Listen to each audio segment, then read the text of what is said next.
Ese wamuha akanya gatoya tugasengera kino cyumweru twinjiyemo? Mana yera, Data wa twese uri mu ijuru, turagushimiye kubw'imbabazi zawe, turagushimiye ko wabanye natwe, ukaturinda muri kino cyumweru cyatambutse ndetse n'ibindi byose bihe byagiye bitambuka imbere.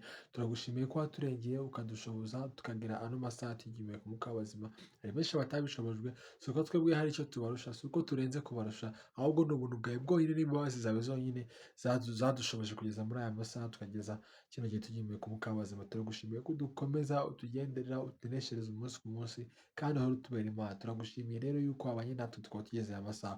Data, tukweretse kino cyumweru tugiye kwinjiramo, turakwinginze ngo kizabe icyumweru cy'umugisha, icyumweru cy'imbaraga, icyumweru tuzarushaho kukumenya, icyumweru tuzarushaho kumenya ibyawe, icyumweru uzarushaho kutwiyereka. Reka Kristo kino cyumweru tuzamenye ibyawe kurushaho, reka kino cyumweru uzasubiza ibyifuzo byacu, ariko ikirutaho tuzarushaho kumenya ijambo ryawe, tuzarushaho kumenya icyo twifuzaho, tuzarushaho kumenya ngo Mana, ese ko wadutumye, ko wadusigaje Data hirya y'abagiye ukadusigaza, ese urifuza ko kino cyumweru tugikoramo iki? Ese kino cyumweru Mwami ni iki duhamagariye kugikoreramo? Ese Data ni iki ushaka ko kino cyumweru tugikoreramo Mwami? Rero uzakiduhishurire, kandi Data iki cyumweru kizaba icyumweru cyo kwibuka kidasanzwe cy'umugisha, ku buryo nitugera ku munsi wo cyumweru tuzavuga duti Mana, ni ukuri warakoze ibikomeye, iki cyumweru cyatubereye icy'umugisha kubera ko twakikuragije. Rero turakiguhaye, turakwinginze ngo abe ariwe uzakiyobora, ntazaba ari twebwe, ahubwo uzaze udukomeze, udushoboze kandi utuneshereze.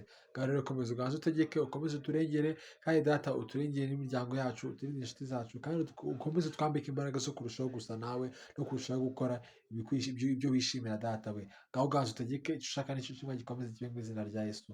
Amen.